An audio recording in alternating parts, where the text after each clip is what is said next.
Hello my friends, we have the recent update from the Bakhmut and the situation there is not good on the north from the city. We're speaking about the Soledar and Bakhmutske. Finally, the Russian army was able to capture this town. And the fighting is ongoing for Soledar, so I would say that the Russian assault there was successful. They were able to move up to 4 kilometers per 2 days, which is the great result if we speak about the Russian army in their current condition. And later on I'll open you the tactical map and show you why it was possible. But still, my friends, do not panic. Soledar is important city, but not as important as Bakhmut, and still it's far away from the Bakhmut city. So let's take the ruler over here and let's measure the distance from the Soledar till the Bakhmut suburbs, and it's 10 kilometers, so quite far away. And also we have the defense lines of Ukrainian forces on the north side of the Bakhmut. So it's unreal scenario for Russians to go down to the south from Soledar and try to take Bakhmut, but obviously they are thinking that it could work. And before we go to the timeline, I just want to draw the borders over here of the Russian success. Roughly it's like that. And now let's go to the timeline 2 days ago.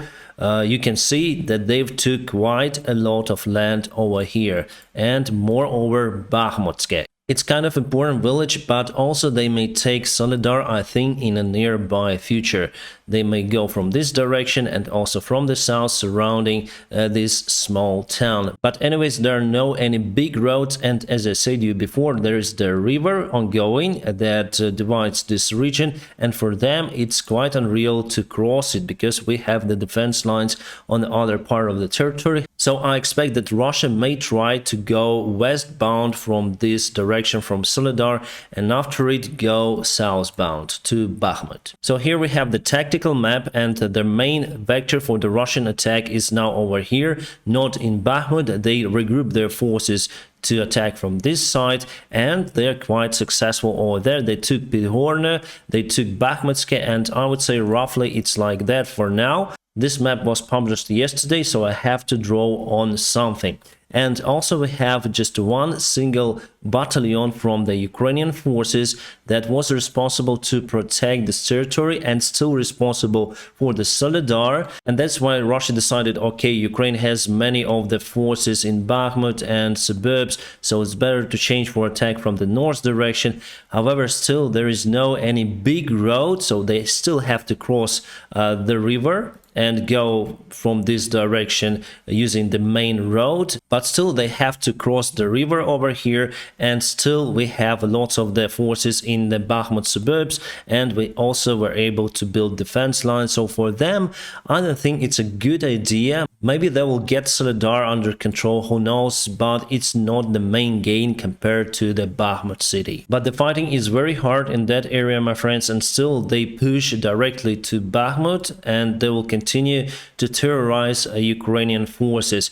Also, as you mentioned, they tried to reach Opetne, and they took the part of that village as well, but they canceled their attack from the south on Bakhmut city. So it means that mostly they sent all of their forces to attack the Soledar and take the smaller city to show to Vladimir Putin that they have some of the success. I mean the Wagner soldiers who mostly fight in this area. Although Russia is sending their reinforcements to Belarusian territory, their tracks, their armored vehicles, but Pentagon still doesn't see the signs that Russia is ready to attack Ukraine from the Belarus, at least for now. And obviously they don't have enough forces for that stupid mission. However, if they would announce the massive mobilization, which I think they will do for sure, they may take one more try to attack the Kiev city from the north. This is the statement letter from the Secretary Antony Blinken from United States Department of State, and here they say that they will provide the military help for Ukraine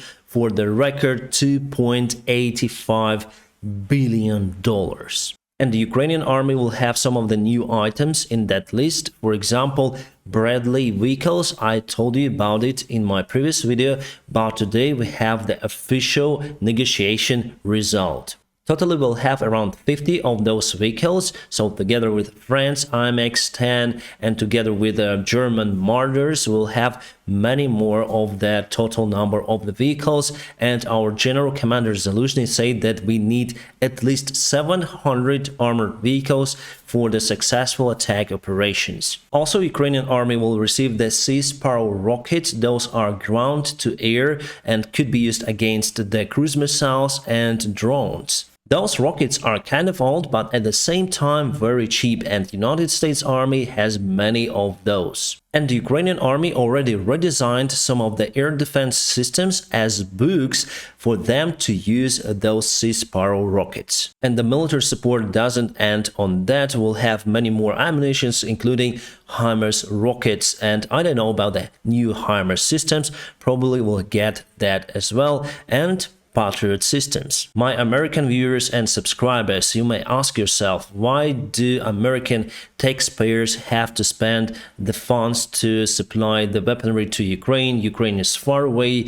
But my friends, things are that United States economy and the place of United States in the world depends on situation in the world, including Ukraine. If United States and Western allies would just let Ukraine to evaporate from the map of the world and Russia would gain the control over my country, it would show the weakness of the Western democracy and dictatorship will prevail, and your economy would just go weaker and weaker. And the main task for America, European Union countries, UK, Australia, Japan is not let dictatorship countries to prevail in this world. So 100% you do a great job supporting Ukraine. Russia had announced the ceasefire yesterday, but today they continue the attack, and also they fire some of the rocket artillery systems on Kherson, destroying or damaging some of the vehicles of Ukrainian emergency and fire services, and unfortunately some of the people lost their lives there. Never trust Putin and what he's saying. By the way, about Putin,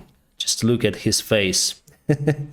It's the first time that he's alone in a temple and just one priest is there. I'm sure he's the KGB or FSB, how they call it right now. He wanted to take Kiev in 3 days.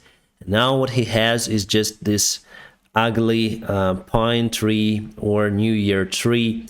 Today Russia celebrates Christmas. Yes, they celebrate it from 6th till 7th of January. You know, guys, recently we had a great movement in the military supplies to Ukraine, but I think it's not over yet, and there are some rumors around the world in different media resources in Finland, Germany, and United States of America that probably Ukraine will get tanks. Plus the long-range ground-to-ground missiles, and it means that Ukraine for sure will go on a counterattack. I think in January we're gonna start it on the Melitopol direction, but Russia also may start their attack, as I say to you, but I think in March. So here's the list of what Pentagon will give Ukraine very soon, and it's just extraordinary help, my friends. As for the Bradley, I think it's one of the most sophisticated and one of the best infantry vehicles in the world, and it also may be used as the anti-tank tool because it has the TOW rockets. Well, sometimes javelins, sometimes TOWs, depends on modification. There are not just 2 but 7 of those rockets, and you can easily recharge them and fire again. Plus it has the heavy armor as for the infantry vehicle, but the speed lowered a little bit because of the extra armor plates. It's been reported that Ukraine demolished the Russian base in Tokmak. By the way, it's on the way to Melitopol, and it could be the first big town or city, you may call it, that the Ukrainian army would get under control on the way to Melitopol in case of the counterattack. I'm gonna keep you updated on situation in Ukraine, and if you want to support this channel, press the like button, and also there are some links below where you can support me financially on Patreon, PayPal or Donatello. Thank you so much for your help. My friends, I wish you all a peaceful sky wherever you are, and have a great time.